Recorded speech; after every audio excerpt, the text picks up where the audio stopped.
Shabbat Shalom, everyone. I want to make sure everybody has a copy of the prayer book and a copy of this beautiful one-page supplement. You're going to need both. You should have received them together as you entered. If not, you can get them right over there on the table right at the door into the Beit Midrash. These words we're going to start with singing are from the book of Psalms, an expression of our gratitude for our being here together with one another. Hinei matov umanaim shevet achim gam yachad. How good, how pleasant it is for us to be together on this Shabbat evening. Please join me. Hinei matov umanaim shevet achim gam yachad. Hinei matov umanaim. Try it again with me. Hey, matov, umanai, shevelachim kam yachad. Hey, matov, umanai, shevelachim kam yachad. How good it is, how sweet it is to be together on this day. How good it is, how sweet it is to be together on this day. Hey, matov, umanai, shevelachim gam yachad. Hey, matov, umanai, shevelachim gam yachad. Shevet achim, shevet achim gam yachad. One last time. Shevet achim gam yachad. Shabbat Shalom. Shabbat Shalom. How nice is it to welcome the first Shabbat of 2025 with the Friday Night Liftoff Band. Yes. These guys bring the beauty every time they are with us, and I figured, why wait to the end? You know, like usually you go to a good show. It's not a show. You go to a good show, they introduce the band like in the last number. This is not a show. This is services. This is Shabbat evening, and we are delighted that these guys are going to be helping us to reach deeply into our souls. And so to Liz and to Dan and to Corey and to Raina, we say deep thanks for bringing us this music to start our first Shabbat of the year. I also want to extend special loving words of welcome to Rabbi John Rozov. Welcome home, Rabbi. Rabbi Rozov grew up right here at Leo Beck Temple. Yeah. Many of you, anybody here remember those years where Rabbi Rozov was growing up? We got a few. Absolutely. So this is great.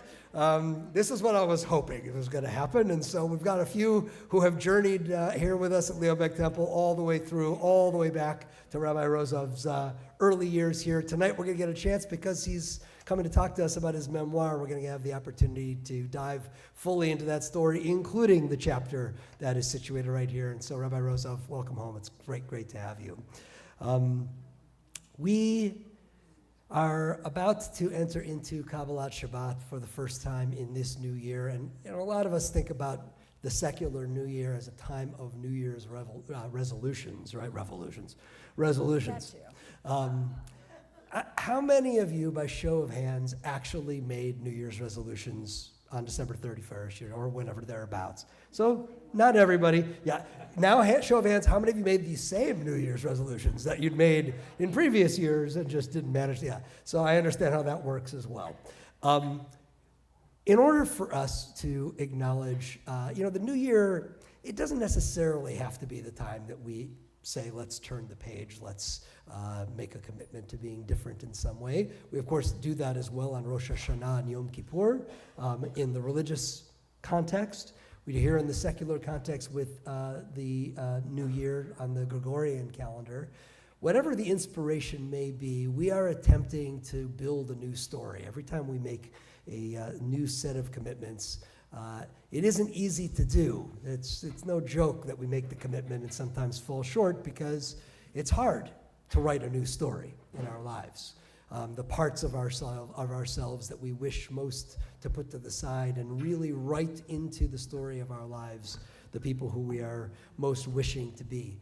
And yet, that is exactly what Kabbalat Shabbat is designed to help us do. In fact, if you turn forward in your prayer book to page 344, there you will find the words. These also come from the Psalms. In fact, they're the Psalms that were specifically selected for Kabbalat Shabbat by the Kabbalists. The early mystics of our tradition picked out certain Psalms as the way into Shabbat because their hope was that every Shabbat would in fact occasion new resolutions, right? And we would join together in saying to our God, Shiru Ladonai Kol Haaretz, Shiru Ladonai Shir Chadash. Let us, with our lives, sing a new song to God and to one another. And so I invite you right now to think, if you made resolutions as the new year was dawning, to connect again in an intentional way with what those commitments were. Maybe the first couple days went really well with honoring that commitment or commitments. Maybe not so well, already slipping away. So this is an opportunity to redouble our efforts. Shabbat each and every week, an opportunity to rekindle that commitment. For those of you who did not use the new year as that opportunity, maybe it was Rosh Hashanah or Yom Kippur when you last did it, or perhaps some other time during the year, something was an inspiration to you to attempt to write a new song with your life. Shiru Ladonai Shir Chadash. Let our lives be a new song in this new year.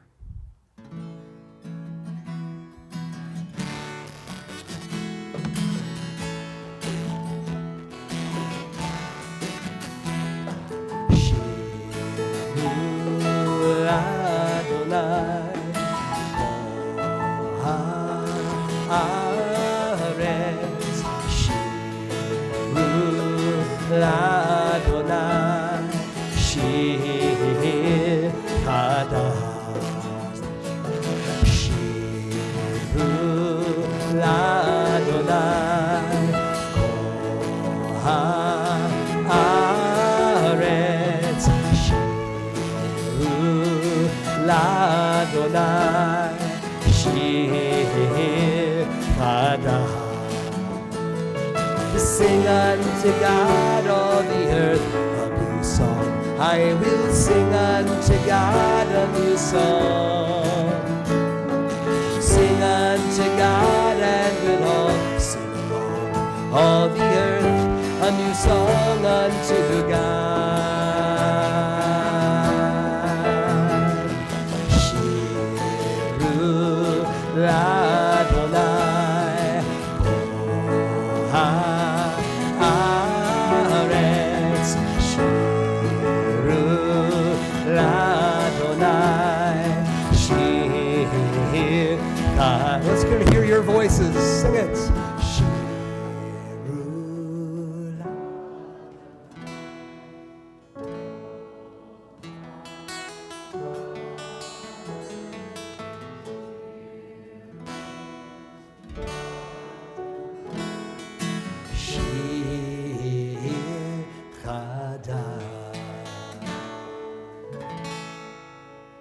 Continue Kabbalat Shabbat with Lechu Neranana. It can be found on the bottom left of your supplemental page.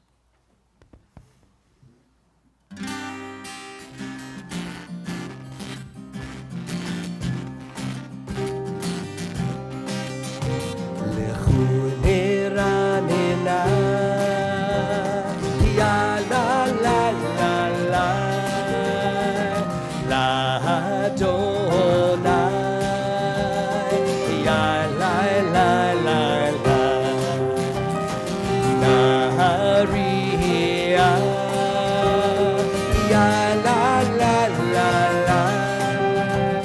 Tzur Yishenu, ya la la la la.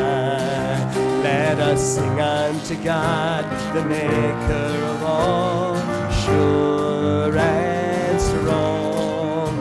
Let all of creation, from mountain to sea, hear our song.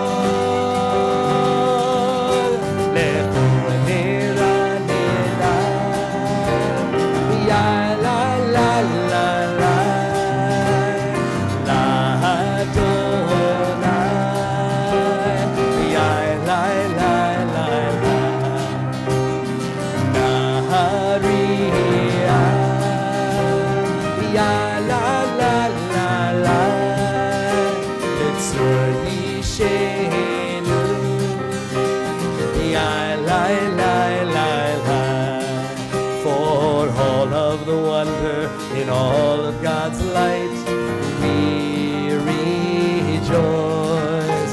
For now let us listen with all of our hearts to hear God's voice. Lechu neranena, lechu neranena, ya la la la la, la Adonai, ya la la la la, Nahariya, ya la la la la, B'tzur Yishenu, ya la la la la, ya la la la la, la la la la.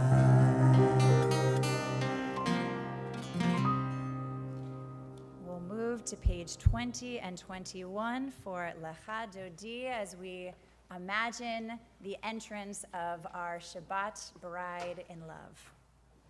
We'll be doing verses 1 and 2 on page 20 and 5 and 9 on 21.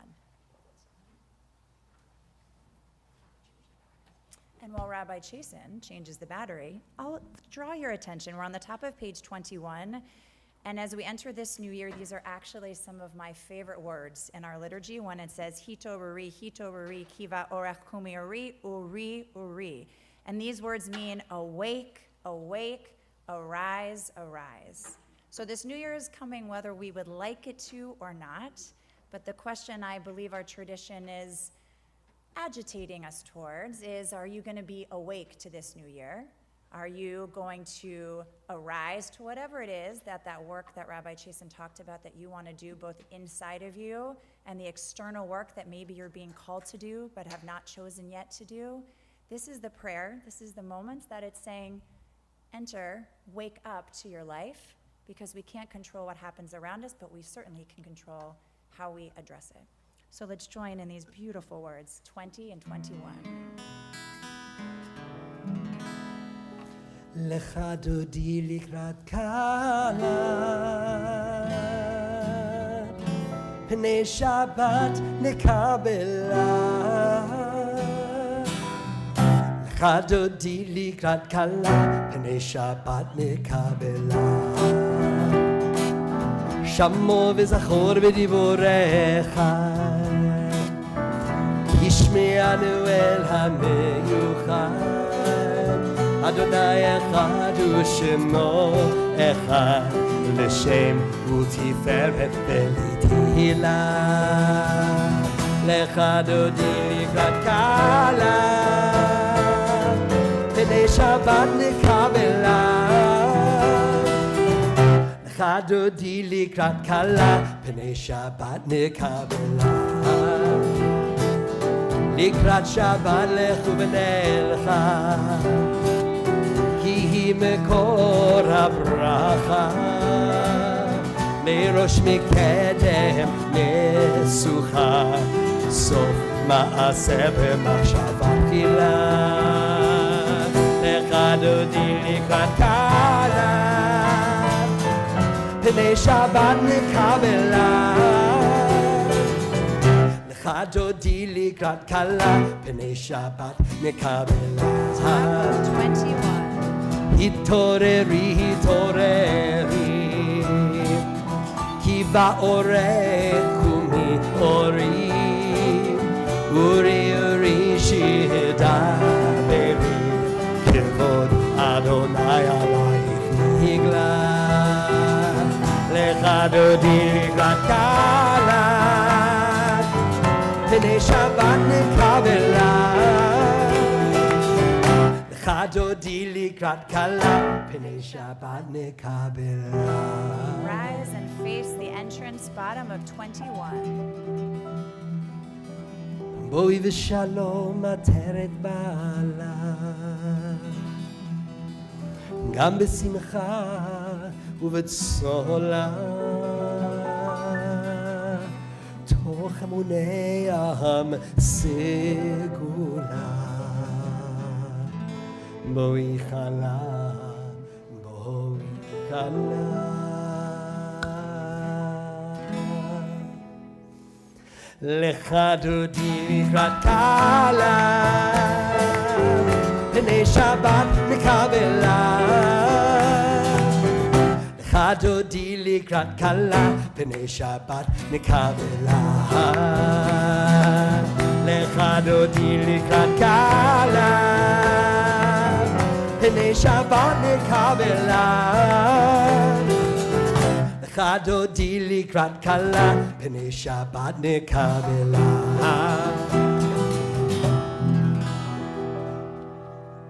We'll continue standing and turn to page 28.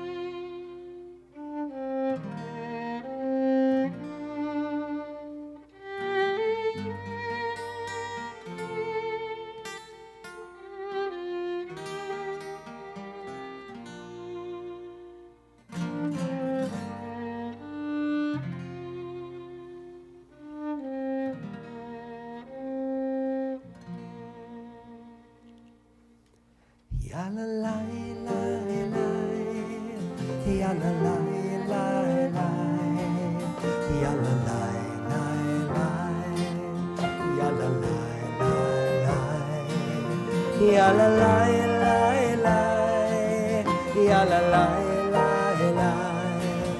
ya la la la la, ya la la la la. Barechu et Adonai HaMevorach.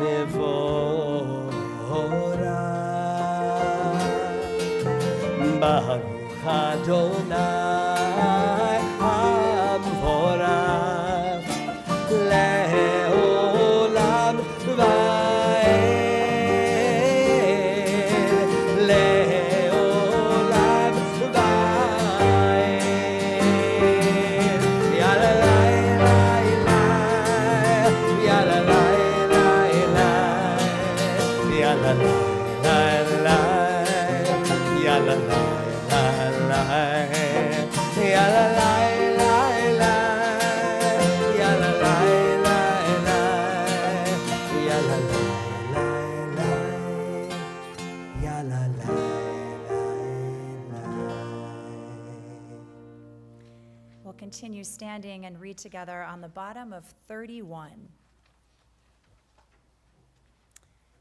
This is an hour of change. Within it we stand uncertain on the border of light. Shall we draw back or cross over? Where shall our hearts turn? Shall we draw back, my brother, my sister, or cross over? This is the hour of change, and within it we stand quietly on the border of light. What lies before us? Shall we draw back, my brother, my sister, or cross over? Baruch atah Adonai, Hama'ariv Aravim. We'll continue with words of Shema on page 34.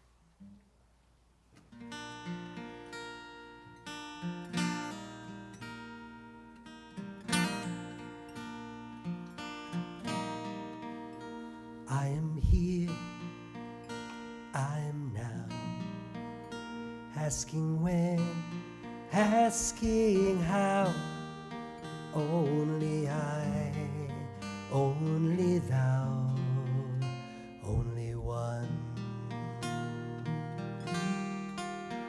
Still my heart, still my soul, I am part of this whole. I will sing out my soul to the one. Shema Yisrael Adonai Eloheinu Adonai Adonai Echad. Shema Yisrael Adonai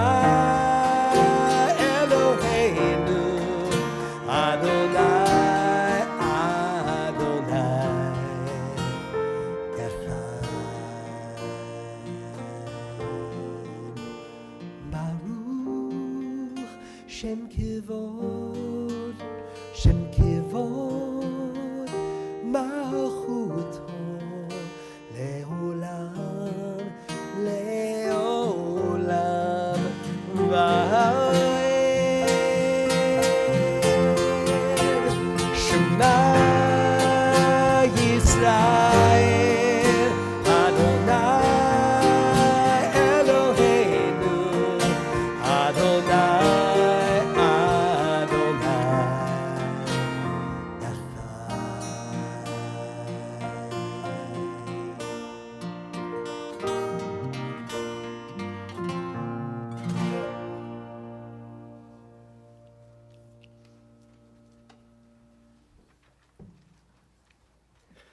ואהבת את אדוני אלוהיך בכל לבבך ובכל נפשך ובכל מאודיך. והיו הדברים האלה אשר אנוכי מצווך היום על לבביך, ושיננתם לבניך ודיברת בם בשבתך בביתך ובלכתך בדרך ובשוכבך ובקומך, וקשרתם לאות על ידיך והיו לטוטפות בין עיניך, וכתבתם על מזוזות ביתך ובשעריך, למען תזכרו ועשיתם את כל מצוותיי והייתם קדושים לאלוהיכם. אני אדוני אלוהיכם אשר הוצאתי אתכם מארץ מצרים להיות לכם לאלוהים. אני אדוני אלוהיכם.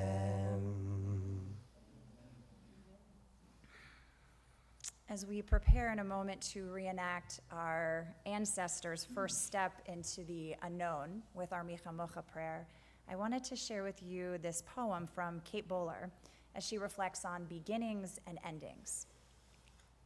She writes, "This life is made up of so many beginnings and so many endings. We start new jobs and leave old ones. We move to new cities and leave our childhood hobbies in our parents' basement. We become new people slowly, hopefully kinder and funnier. Friends and relationships come and go, dreams blossom, and then they wither. And we find ourselves here once again at the precipice of change, afraid to let go and afraid of what will happen if we don't. Might this be a place of blessing, too? Blessed are we standing in the hallway between closed doors and one still to come, between the old and the new, between the worn in and the doesn't quite yet fit, between who we were and who we might become. God, make it remotely possible to grow and change, become open to new adventures and untethered to routine, or to the same old, because the anxiety rising in my shoulders and filling my throat tells me that I'm unlikely, unwilling to step forward. Blessed are we who take a moment to look over our shoulder at all we learned from what was, the people we became, the people who loved us into becoming, the peace that came with familiarity. Blessed are we turning our eyes ahead toward a new path not yet mapped. God, give us courage to take this next step, and enough for the one after that too. Remind us that you have gone before and behind and around and are with us now, in our leaving and our arriving, in our changes expected or shocking. Surprise us with who we might become." We're on page 40.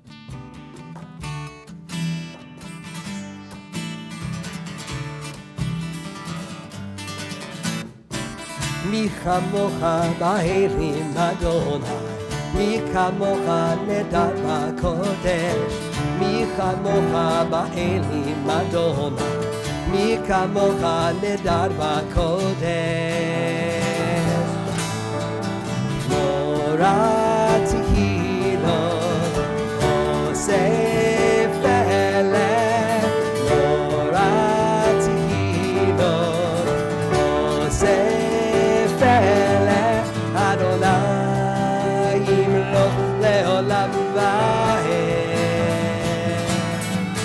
מלכותך ראו בניך, חוקי הים לפני משה ומרים. זה אלי ענו ואמרו, זה אלי ענו ואמרו, אדוני ימלוך לעולם ועד. יאללה יאללה יאללה יאללה יאללה יאללה יאללה יאללה יאללה יאללה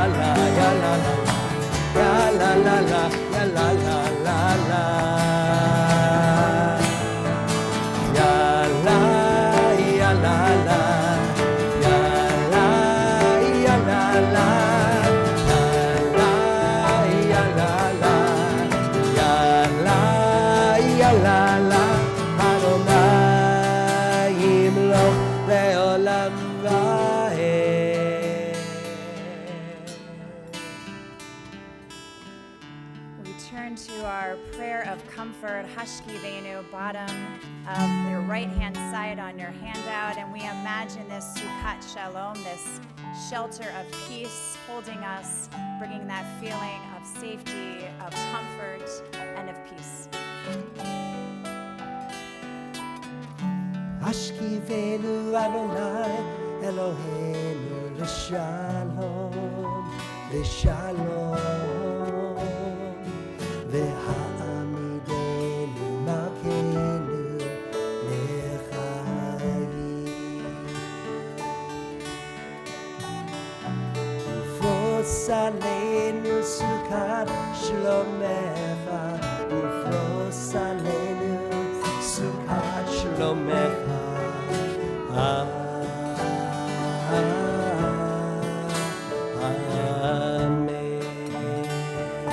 Shelter us beneath thy wings, shelter us beneath thy wings, oh Adonai.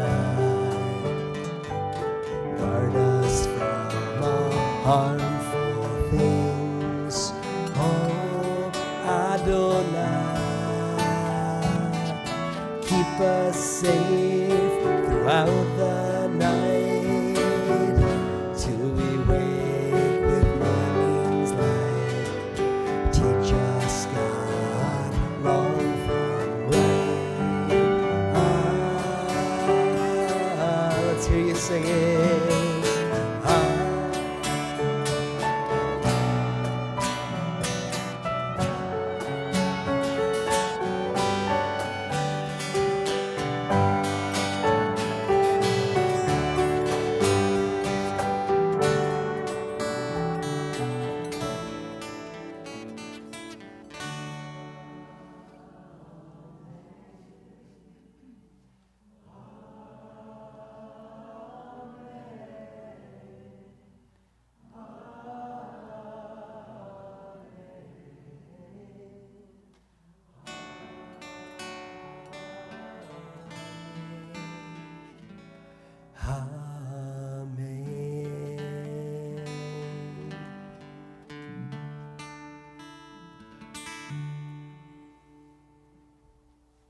We move into our Amidah prayer on page 46 and invite those who are able to please rise.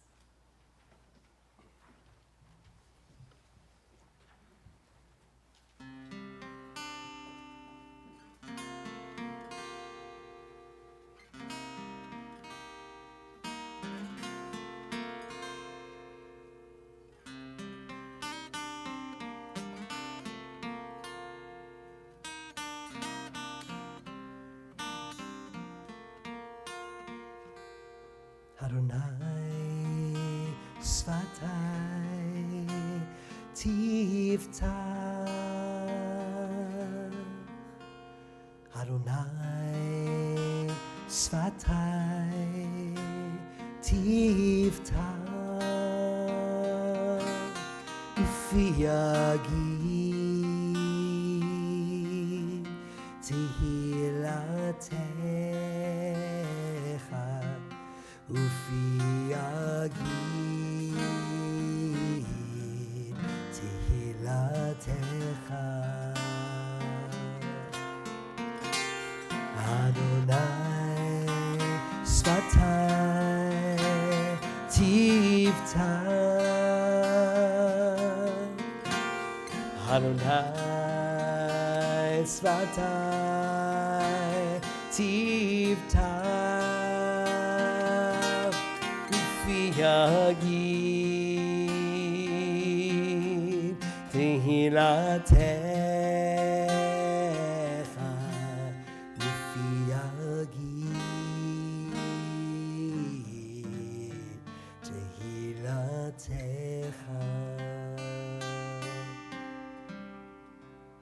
Page 48.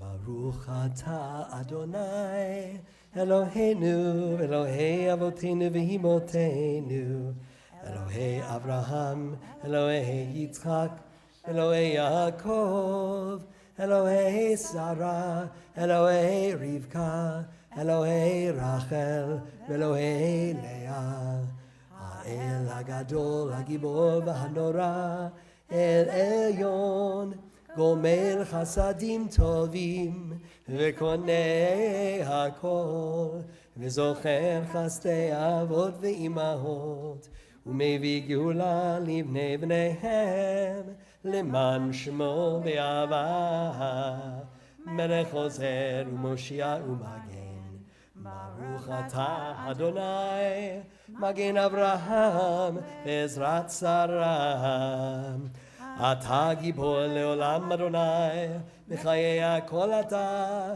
רב להושיע, משיב הרוח ומוריד הגשם, מכלכל חיים בחסד, מחיי הכל ברחמים רבים, סומך נופלים ורופא חולים, ומתיר אסורים, ומקיים אמונתו לשני עפר מי כמוך בעל גבורות ומי דומה לך מלך ממית ומחיה ומצמיח ישועה ונאמן אתה לחיות הכל ברוך אתה אדוני מחיי הכל אתה קדוש ושמך קדוש וקדושים בכל יום יהללוך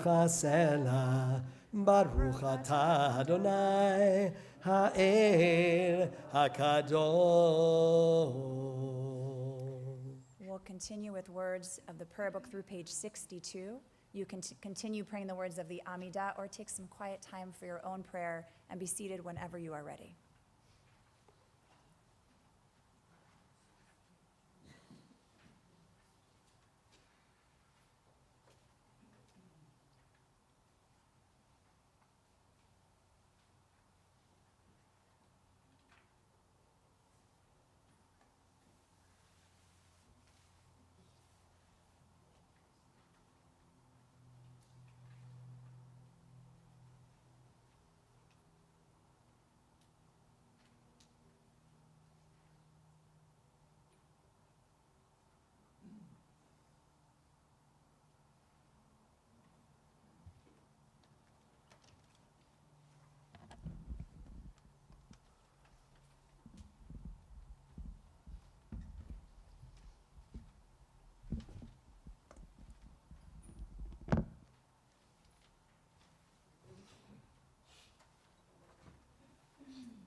The Israeli poet Yehuda Amichai wrote, "Don't stop after beating the swords into plowshares. Don't stop. Go on beating and make musical instruments out of them.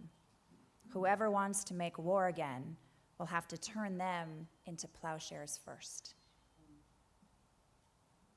After another week of violence in New Orleans and places all across this world, we pray, Oseh Shalom Bimromav, may the one on high, inspire us to be vessels of peace, to be agents of peace, builders of peace in our homes, right here in this community, and certainly amongst this world. We'll join together in our prayer for peace. Oseh Shalom, bottom of 62.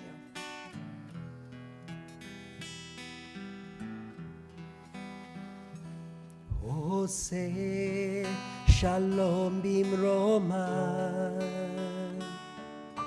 Hu yaseh Shalom aleinu,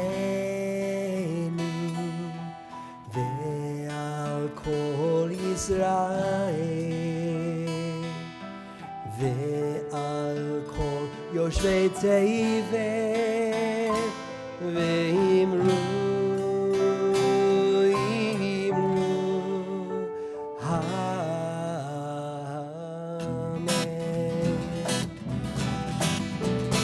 Oseh Shalom bimroman, Hu yaseh Shalom aleinu, ve'al kol Yisrael, ve'al kol yoshvei tevel, ve'imru amen. Ya la la la la la. Ya la la la, ya la la la, ya la la, ya la la la, ya la la, oh ya la la la la la, ya la la la, ya la la la, ya la la, ya la la la, ya la la, Oseh Shalom bimroman, Hu yaseh Shalom aleinu, ve'al kol Yisrael, al kol yoshvei tevel, ve'imru amen. Ya la la la la, ya la la la la la, ya la ya la la, ya la la la, ya la la, ya la la la, ya la la, oh ya la la la la, ya la ya la la, ya la la la, ya la la,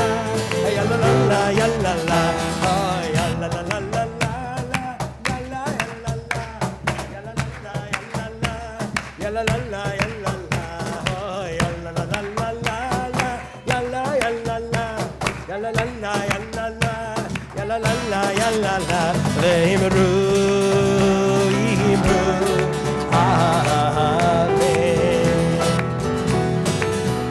Ve'imru amen.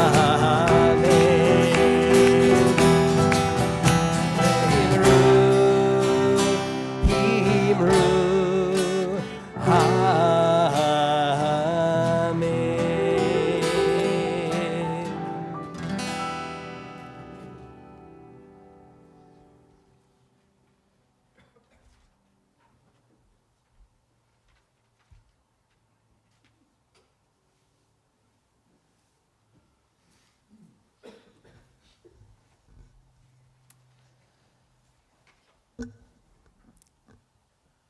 When I first came to Leobeck Temple 22 years ago, I was a very green banana.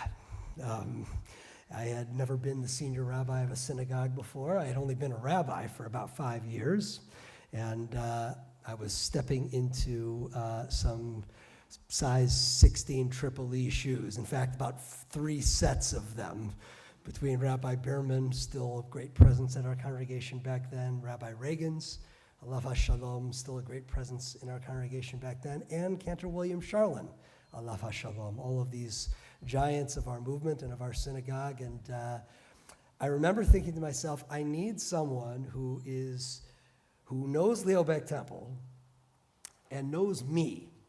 And there weren't a whole lot of people who checked both of those boxes really well, but there was one who checked both of them perfectly. His name was Rabbi John Rozov, and he had been the senior rabbi for quite some time over at Temple Israel of Hollywood. I had first gotten to know him when he was an associate rabbi at Washington Hebrew Congregation in Washington, D.C., and we became fast friends. And so when I came to town and I knew that he'd grown up here and I knew the role that these giants before me had played in his growth, his development, his decision to become a rabbi, and all of the story that flowed from it. And I knew that he understood enough about me to figure out how to take the banana that was green and help make it yellow enough to be able to lead this community. For those first couple of years especially, Rabbi John Rosov was a tremendous partner and friend to me. Friend that remains forever. Some of you will remember he brought lay leaders from his congregation over to meet with our lay leaders. They could talk a little bit about what does it look like once you're a few years run into this thing, as opposed to doing it at the very start. We learned an awful lot from Rabbi Rosov and Temple of Israel of Hollywood in those early years here, because he understood me and he understood Leo Beck Temple. Rabbi Rosov has been enjoying his early years of retirement. Anytime I get together with him for lunch, he does a little bit of gloating about how good it is. And I take a deep breath, and he reminds me that my day will come. But he's loving the design of his life. He wakes up in the morning, he does some writing. He did quite a bit of writing in the mornings to prepare for the completion of this volume that we're going to be discussing here tonight, and that will be available for you to take home with you should you wish to do so.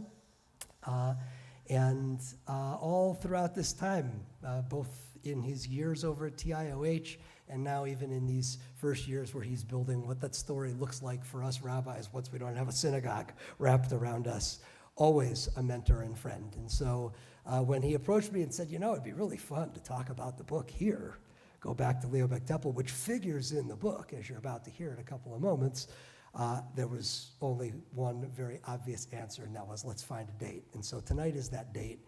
Rabbi Rosov, of course, in addition to being the senior rabbi emeritus of Temple Israel of Hollywood, was a national co-chair of the Rabbinic and Cantorial Cabinet of J Street. He's a past national chairman of ARTSA, the Association of Reformed Zionists of America. He is the author of some other books as well, which we have had him come and speak about here at the temple before, including Why Judaism Matters, Letters of a Liberal Rabbi to His Children and the Millennial Generation. Also his book, Why Israel and Its Future Matters, Letters of a Liberal Rabbi to the Next Generation. His memoir that we'll be discussing tonight is called From the West to the East, Memoir of a Liberal Social Justice Zionist Rabbi. Sound familiar? Sounds a little bit like some rabbis that we know.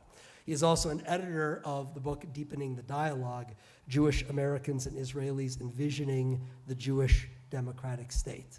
Still holding tight in his heart the dream for what Israel might become. Harder than ever, perhaps, after 15 very, very hard months. Perhaps we'll even have an opportunity to discuss that tonight. But what I do know for sure is we're going to get an opportunity to look inside this volume and look inside the life of a wonderful rabbinic colleague and friend and a local leader in our Los Angeles Jewish community. It's my pleasure to welcome Rabbi John Rosov.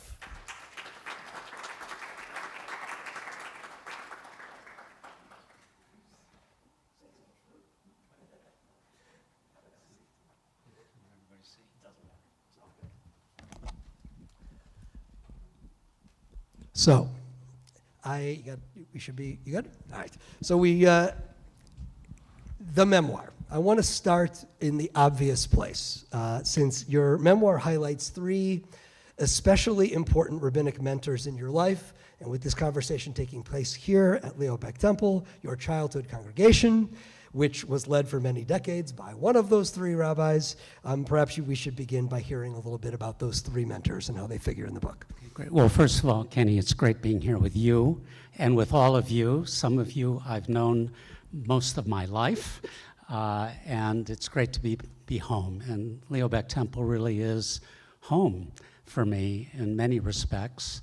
Temple Israel of Hollywood is also home, and the state of Israel is also home, and Los Angeles is home, and San Francisco, and Washington, D.C., and New York, every place that I've lived. So, well, I've had many mentors in my life. Probably the earliest one who I really didn't know was a mentor until much later, was a great-granduncle of mine in the state of Israel. But I'll come back to him. But let's talk a little bit about Rabbi Leonard Bierman first. And I was here a couple of weeks ago as part of the Bierman Foundation discussion, and it was in this very room. And it was a very enriched conversation with interfaith leaders, and there were 4 rabbis of us sitting on this podium, as well as the foundation fellows who were extraordinary. I mean, it was a very powerful afternoon. I saw Elizabeth here. There you are. Any other Biermans here tonight? Okay.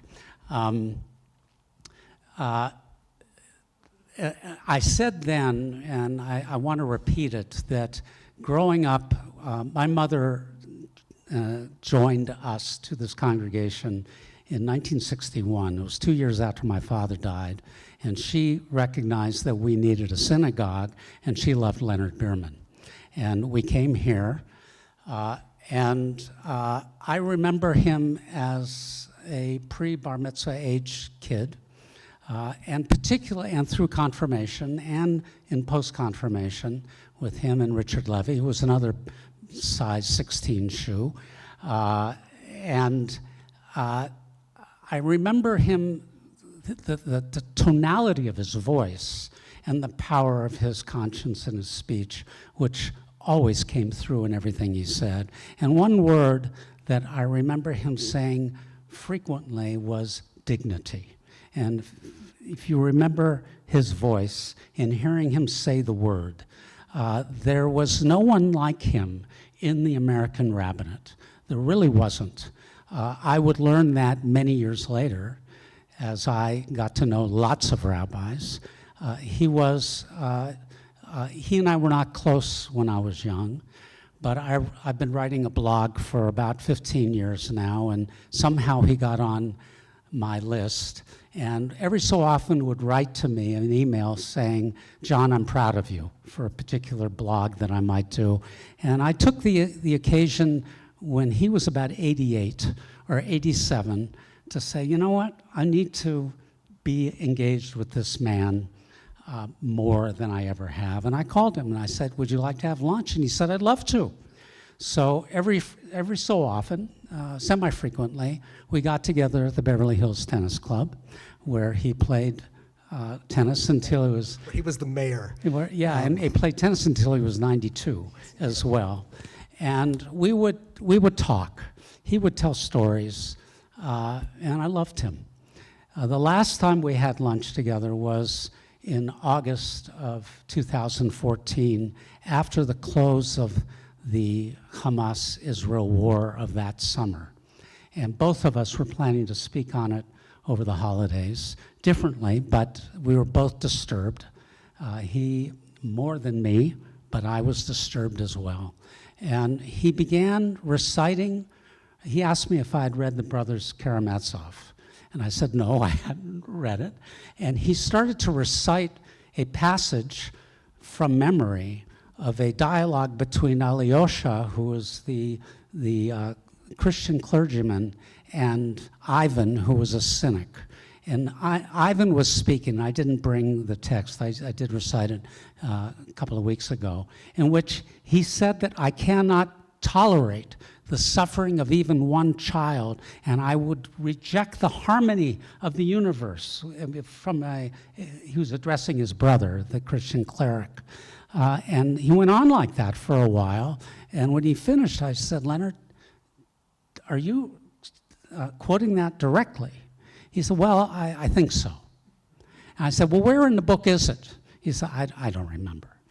So when we closed that lunch, it was a 2-hour lunch, and I rose and hugged him, and he kissed me, and I kissed him. And he said, John, remember to be moral. Never forgot it. And as you may recall, that was his final Yom Kippur sermon, and he had a standing ovation. People walked out, but also it was reported in the LA Times, and then he died a few months later. The last time I saw him was at Harriet's 75th birthday party at Michael, her son's house. Was able to greet him then. But he also was for me not only a source of courage, but in 1980 I was preparing to give a sermon in San Francisco in my first congregation. I'd been there a year. I was the assistant rabbi. And I went to my senior rabbi, who was probably the most important mentor, my rabbinic mentor, and a father figure for me. And I went to him in the summer, and I said, Rabbi Marty Wiener, Alav Shalom, I said to him, Marty, I think it's time that we spoke about the need for the Palestinians to have an independent state. And he looked at me and said, oh, please, John, no. And I said, why not? He said, this congregation isn't ready. He said, he agreed with me. But he said, first of all, it should be me who gives that sermon, not you, as the senior rabbi, which I understood. But he wouldn't give it. He said they weren't ready. He said they would implode as a result. And he was my senior rabbi, he was my boss, and he told me, please don't.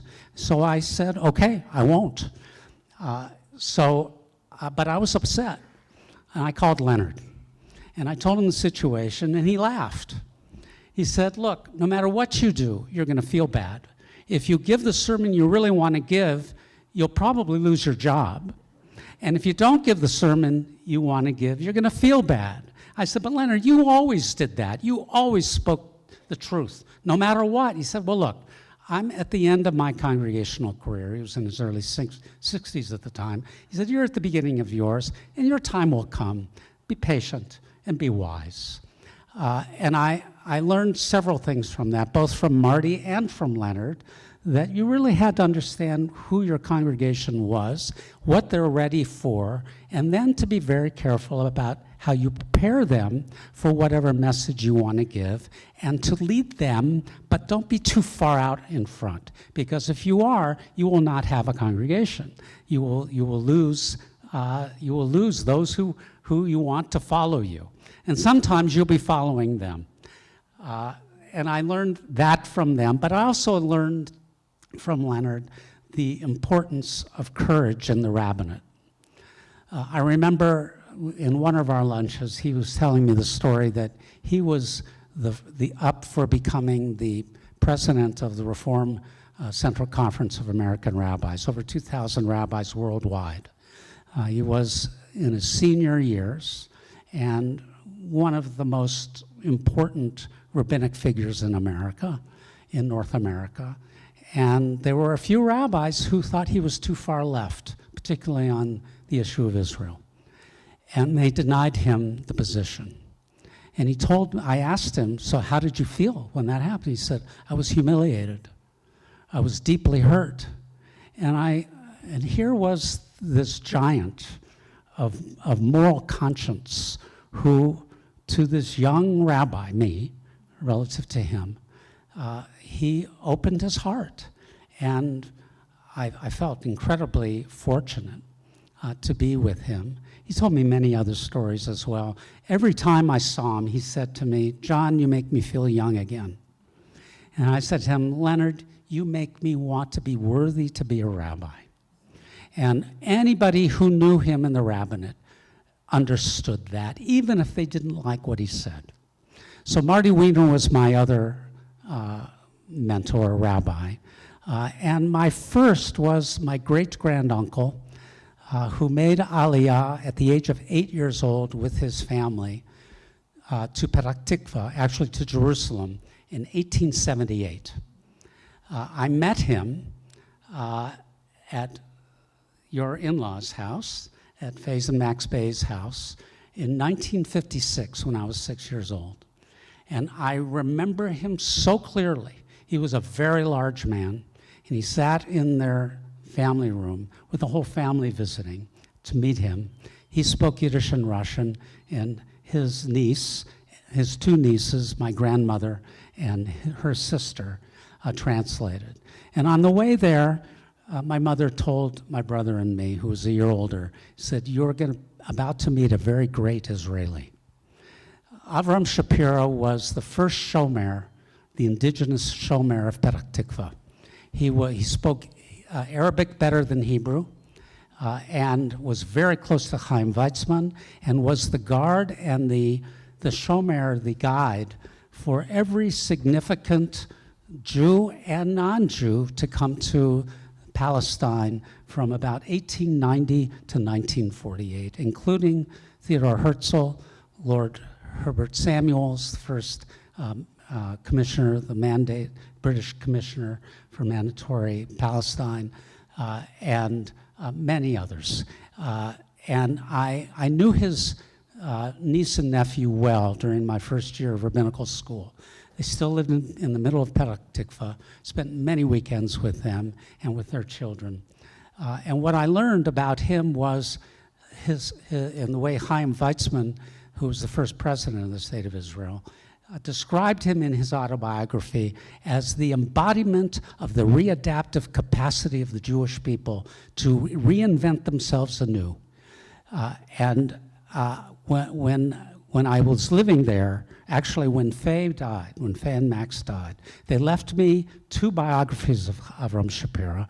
One's a 2-volume work, both in Hebrew, written in 1939, and the second was a 100-page piece that was written in 1955.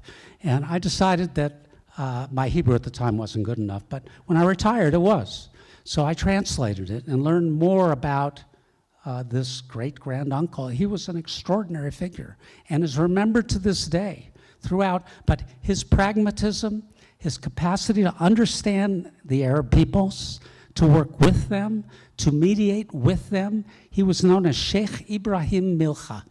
And they gathered in his courtyard in the house that he built in Petah Tikva that's now a museum, and called upon him to help mediate disputes. So those were the 3 fundamental, one was 2 rabbis, and then one, this giant of early Palestinian history. So you said that Leonard told you, hit pause, John, you'll have your day. And incidentally, that story opens the memoir, so now you've gotten a running head start on the book. Fast forward, you've moved from being an assistant rabbi in San Francisco, now you're an associate rabbi in Washington, D.C. Different topic, different Rosh Hashanah, but there's another anecdote in the book that perhaps tells us when you first had that day. Yeah, I'll give you the thumbnail sketch on this. It was in the late 80s, and it was during the period when the death squads in El Salvador were wreaking havoc on their community, and many El Salvadoran refugees were coming to the States. There were 100 to 125,000 living in Washington, D.C. And I felt, along with other synagogues around America, that Washington Hebrew, which was the largest synagogue in the district, 2,700 families, that I felt, and I got permission from my senior to give the sermon. I wanted the congregation to become a sanctuary synagogue. And so I gave the sermon, and it was hard-hitting.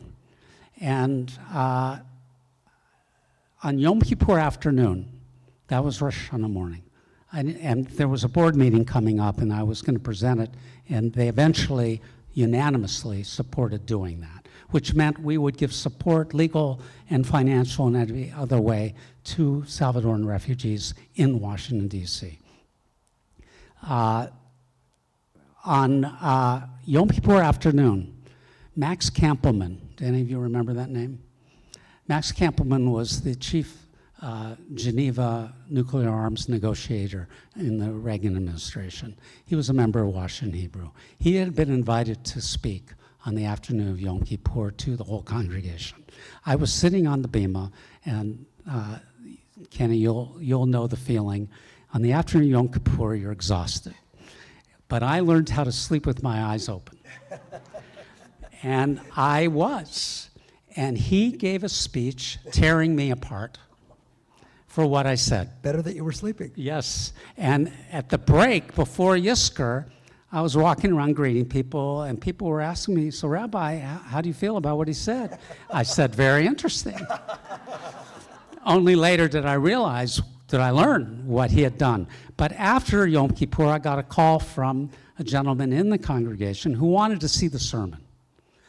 So I sent him a copy. He invited me to his home in Georgetown and told me who was going to be there. I didn't recognize any of the names. But I called David Saperstein, a dear friend, was the dean of Jewish activists in D.C., was and still is in many respects. And I said, David, do you know these people? And he said, oh my God. They were the neoconservative advisors to Vice President George H.W. Bush.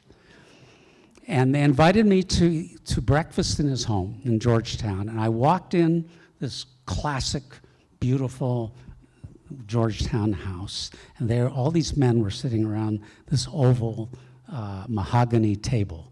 And they told me how wrong I was. They saw me as a great threat because they were worried that other congregations would do what I did. And they sent me to the Undersecretary of State for Human Rights in El Salvador, who was a Reagan appointee. And my wife, Barbara, was on the board of the Central American Refugee Center in D.C. She's a Spanish speaker. And on the board was Mary Ann White, who was the wife, she was the president of Girl Scouts of America, and she was the wife of Ambassador Robert White, who was Jimmy Carter's ambassador to El Salvador. Ronald Reagan fired him. One of the first things he did was fire him. He was the one who identified the 4 nurses who were murdered on the roads in El Salvador, and called Roberto D'Aubuisson, who was the head of the death squads, a pathological killer.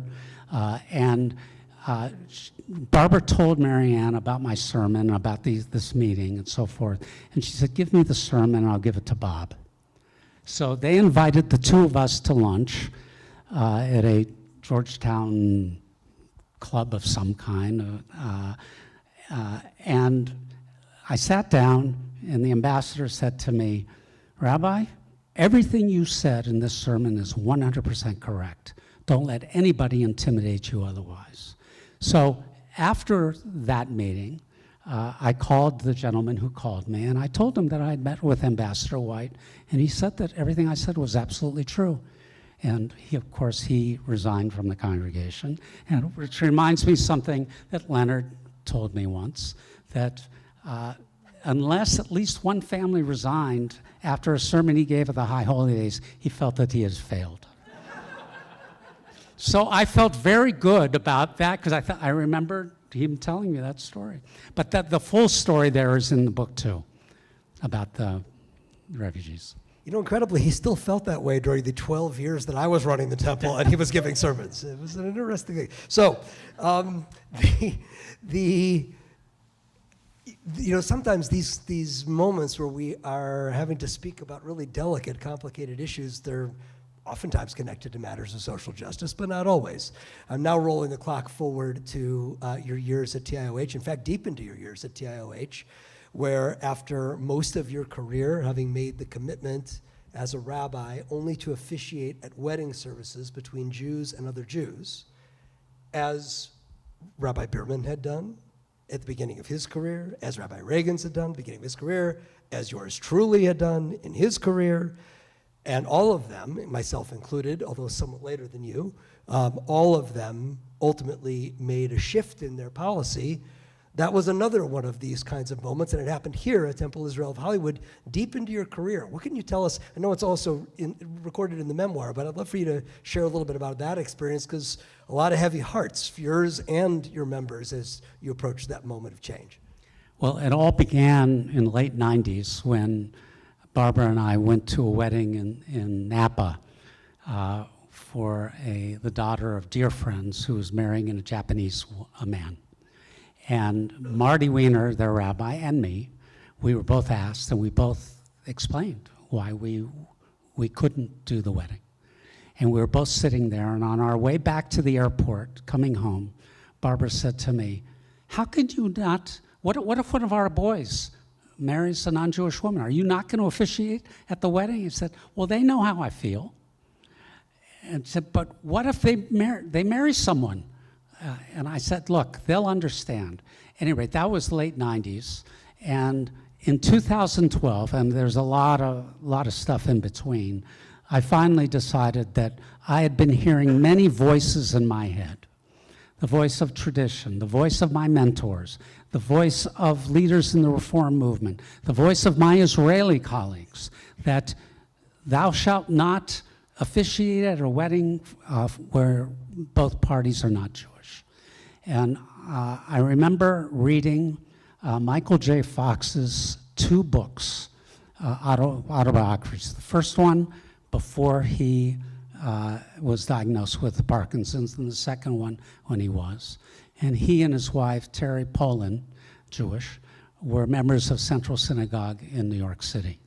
And their rabbi, Peter Rubenstein, is a friend, and one of Peter's close, dear friends was one of my dear teachers at the Hebrew Union College, Larry Hoffman, a liturgist and so forth. You know, you study with him. Larry's brilliant.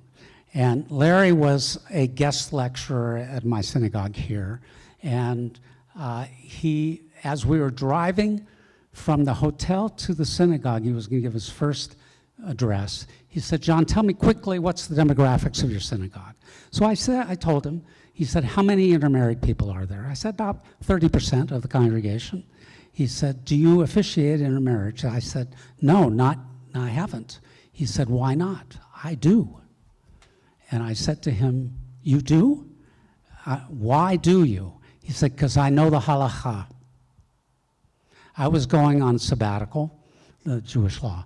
I was going on sabbatical, and I said, "When I get back, I want to talk with you." So push came to shove. It became very clear to me that I wasn't speaking my own voice. I was parroting the voices of many others. And one of the takeaways on the High Holy Days is always to find your own voice and to speak your own truth.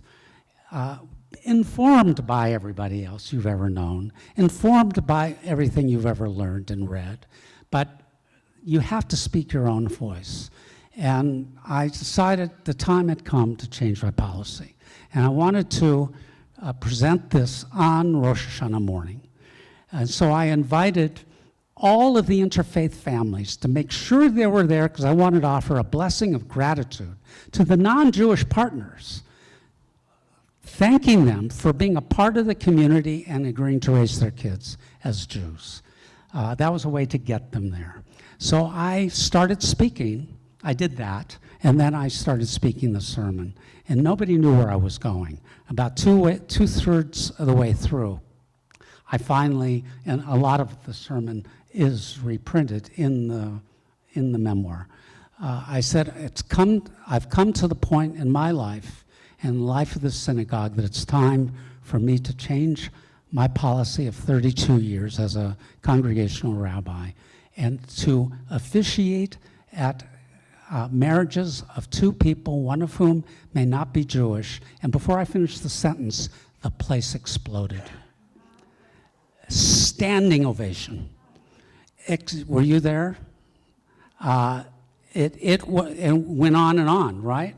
I finally had to ask people to please sit down because I had fine print that I needed to explain.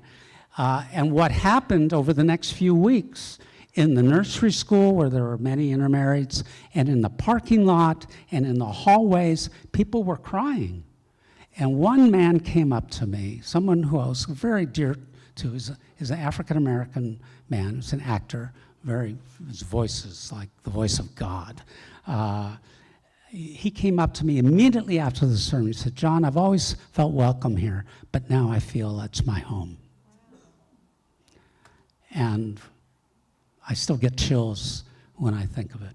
The first wedding I did was a month later for a young man who grew up in the synagogue who was marrying a Japanese woman, as it turns out.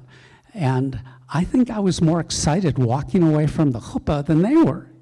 I mean, it was that moving for me to have broken through to something that I should have done years before. So, I mean, that whole story, it's a richer, longer story than what I've just articulated, but it's in the memoir. The memoir are many stories and ideas and issues that have animated me throughout my life, as well as being a congregational rabbi, a social justice activist, and a leader of the American Reform Zionist community as well. I want to conclude the conversation recognizing that, the book is out there. You want to take it home and connect the dots between these stories that we're getting a chance to discuss here tonight. But one of the really poignant parts of your story is that toward the end of your career, and this is after the sermon where you changed your policy about interfaith marriage, but only a few years after a cancer diagnosis. And we rabbis go through our careers helping family after family after family navigate such a moment in your life, and then suddenly it's you. One cannot be one's own rabbi, no matter how much wisdom you may have collected from helping others to walk that path. Now suddenly it's you. You discuss this in the memoir, but I would love to give you the opportunity here to tell us, what did you learn from that experience? Thank God you're well. But what did you learn from that experience? How has it impacted you as a rabbi and as a person? Well, it was an inflection point in my life, to be sure, as it is for anybody who suffers any kind of life-threatening illness. It was actually, this took place in 2009, 3 years before. It was 16 years ago. And I was diagnosed at a pretty advanced stage of prostate cancer. And I had surgery at UCLA. My brother who's an oncologist, helped usher me through with the lead person there. And I had radiation treatment, and I've been medicated for many years. So my cancer is at bay. It never leaves you, but it's always there, but you can control it. And my doctors tell me that I'm likely going to die of something else, but who knows? But when I was diagnosed, the first doctor who diagnosed me had no bedside manner, and he was brutal. And I was certain I was facing a death sentence within a couple of years. And as it turns out, my brother also believed that I was facing a death sentence. And he had specialized at one point in his career in prostate cancer. So once my surgeon and the radiation physician and all of that persuaded me that I was going to survive, it was a stunning realization, as you said, Ken, that you don't anticipate, you have no idea what it's about until you go through it. You can be an empathic person to anybody who's sick, but it's a whole different deal altogether. The feelings of aloneness, and what I realized is that everybody has something that's going on with them that you may not know about, because they may not tell you. Once Barbara and I had to decide how we were going to inform the congregation about this, and we decided that we would send a letter a few days after the surgery saying everything was fine, assuming that it was. And the outpouring of love was extraordinary, that I had not anticipated. I had been there for all of them, and I was their rabbi. So that's part of what the benefits are. You don't go into this business for that. I mean, you go in because you want to serve and help people. But I had developed a lot of emotional capital within the congregation, and it was coming back at me big time. And there were young men who came to me, wanted a private meeting because they too had been diagnosed with prostate cancer. A bunch of people in the entertainment business, in the movie business, who could not discuss it because they were worried about their jobs. These were people in their 40s, early 50s at the time. I was 59 at the time when this happened. I think, yeah, that's how old I was. So I learned a lot. I count my blessings every day. I enjoy, and I try to keep the idea of death at bay, but it does come to all of us at some point, and some too soon, and some much longer. One thing I didn't write about in the book, but I'll share with you, I had the privilege of officiating at the oldest living Jew in the history of the world, in recorded history. Pearl Berg, God love her, was 114 and 123 days. And the last time I saw her was on her 114th birthday. And I went into her home. Her sons in their 80s were giving her a birthday party. And and they led me into her bedroom. 'Cause Was there cake? There was a cake. All right. And I got there before she came downstairs, but she was sitting in her bedroom in a wheelchair like this. And I put my hand on her arm and I said, "Pearl, it's John Rosoff. Can you hear me?" I mean, she knew what was going on. She was a specimen of nature. So, and she, at 110, she came to the synagogue and I gave her a blessing. And I said, "Pearl, to 120. She said, "Please, God, no." May you all live to 110, healthily, strong. May you, Rabbi, have the opportunity to give blessing after blessing to others, even now beyond your career in the pulpit. It's been such a treat to be able to have this conversation here tonight. I encourage you, after services are over, that table where you got your prayer books on the way in, magically, the books have been replaced with a different book. And you are welcome to take it home with you here tonight if you'd like to do so. But it's $30. You are welcome to take it home with not you giveaways. after you give the rabbi $30.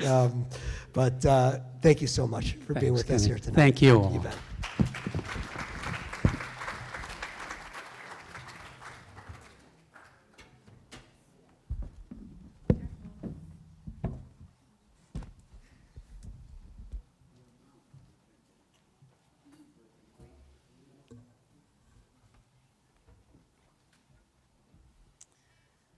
Thank you so much for sharing your stories and your wisdom. And I'm really touched, particularly how you just shared about how we never know what's going on with someone. And part of how we make that more out loud in a community is with our prayer Mishaberach, where we have that chance to share what is going on in our own lives and to recognize the people who we might not know are struggling, to give them a chance to say a prayer as well. And so if there is someone in your life who you are thinking of who is in need of a prayer for healing, maybe it's healing of the body or healing of the spirit or of the mind, I'll invite you at this time, as is our custom, to rise if you're able, to say their name out loud so that we can hold them, we can hold you together as a community.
We'll join together in words of Mishaberach in the middle of 253.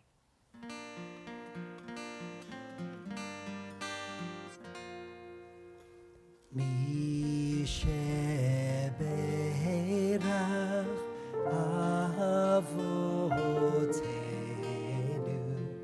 mikol habracha leimotenu.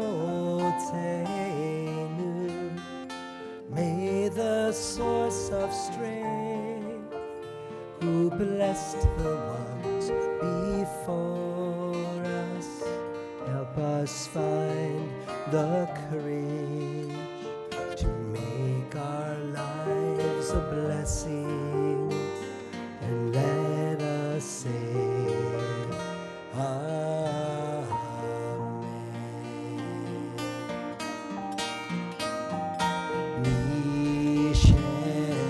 Mishebera imotenu mekol habracha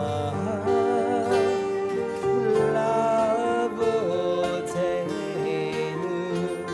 Bless those in need of healing with refuah shema, the renewal of body, the renewal of spirit, and let us say Amen.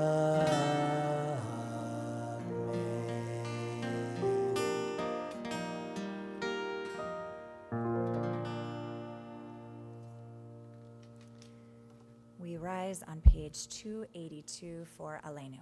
Bottom of the page.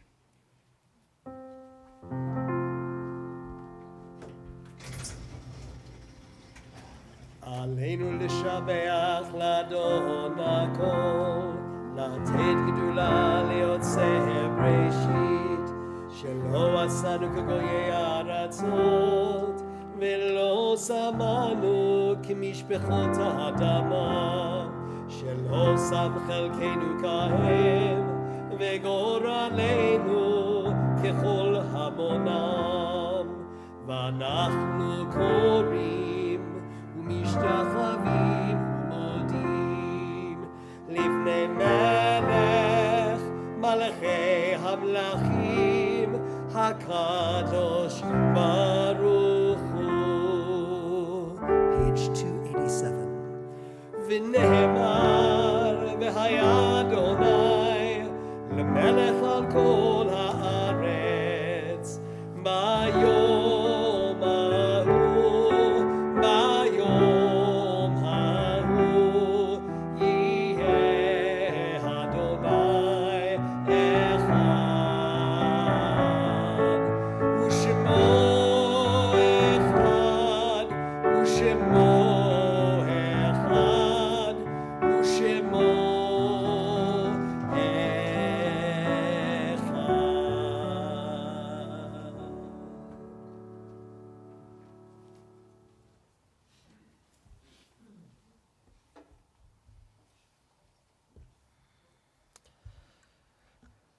To prepare us for the recitation of Kaddish this evening, a musical meditation found at the bottom of page 291.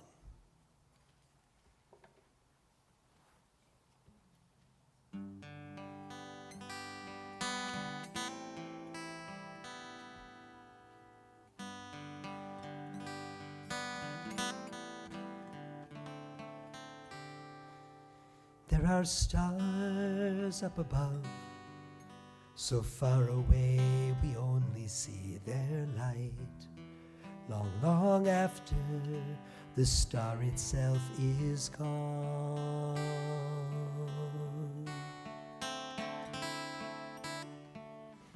And so it is that people that we love, their memories keep shining ever brightly, though their time with us is done. But the stars that light up the darkest night, these are the lights that guide us as we live our days. These are the ways we remember.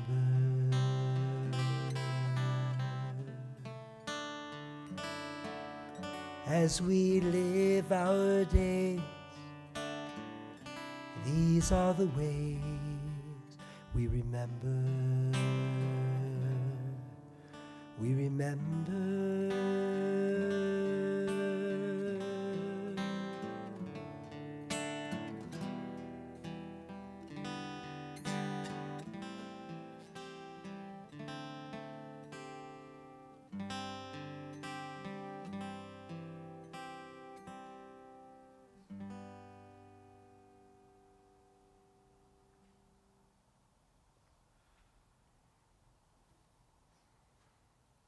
As we prepare to recite the Kaddish prayer this evening, we remember especially Lainey Bernhard, mother of Lori Bernhard and John Bernhard, mother-in-law of Kelly Bernhard, and grandmother of Seth Eisman and Aaron and Adam Bernhard, who death has taken from us in recent days. We link her name with Molly Adler, Ann Cohn, Lester Cohn, Murray Davis, Stuart Robert Einstein, Adele Jane Fry, Shirley Glucksman, Sally F. Goldberg, Betty Goldenring, Harold Goodman, Alex B. Hamburg, Winnie Hamburg, Claire Felser Hammerman, Ben Harris, Edith Herskovitz, Eleanor Braverman Hullenby, Floyd J. Landis, Patricia A. Johnson, Hyman Kausman, Rochelle Brenner Kaplansky, Helen Keene, Joan Latt, Rebecca Levy, Lawrence Littman, Esther Lund, Elliot Mancall, Ethel Minker, Marissa Murtos, Kathy Olian, Tammy Perkin, Craig Resnick, Ann Sawyer, Evelyn Schwaber, Brent Carter Schamberg, Nathan Snyder, Max Stern, Helene Bierman Sternberger, Eleanor Hamburg Tiger, Philip Tuckman, Deborah London Williams. On this Shabbat as well, of course, we are thinking, so many of us, of our dear friend, such an enormous part of our lives here in our congregation, Glenn Gottlieb, who died in this past week. His name is not officially added to our Kaddish list yet because his funeral is still to take place in this coming week, and so that will be when his name first appears on the list so that we can recite Kaddish for the first time at his funeral. Of course, we also call to mind and to heart others who are occupying a sacred space within our hearts and souls, and if there are names you would wish to share of those souls, please, at this time, feel free to speak their names aloud.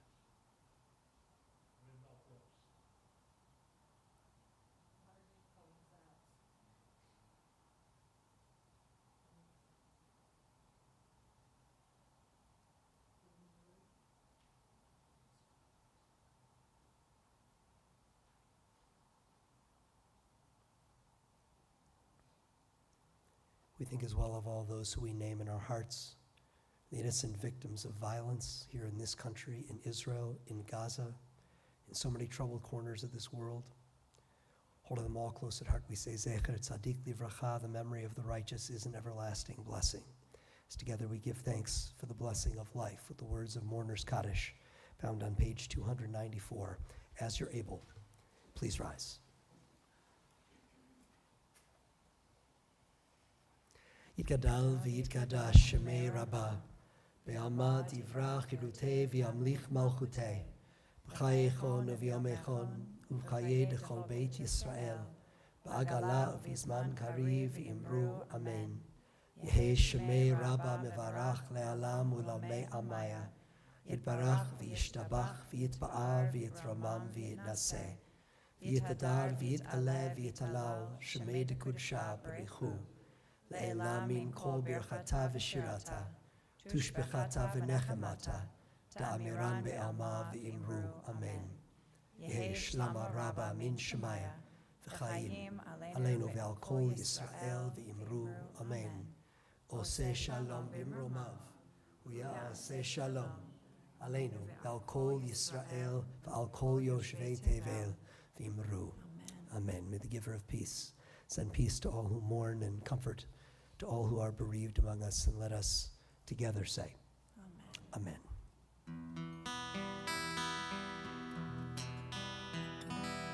Ose shalom bimroma,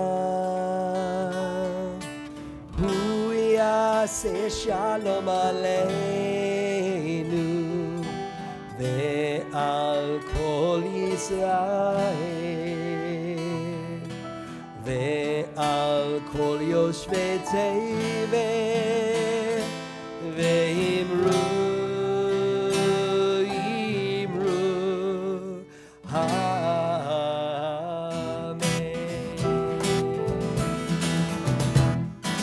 Yalla la la la la yalla yalla la yalla la la yalla la yalla la la yalla la oh yalla la la la la yalla yalla la yalla la la yalla la yalla la la la la la vehimru imru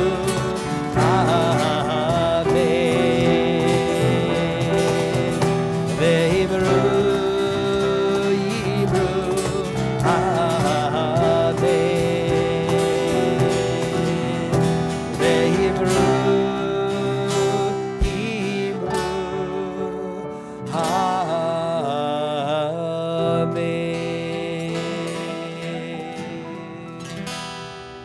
Shabbat shalom. Shabbat shalom.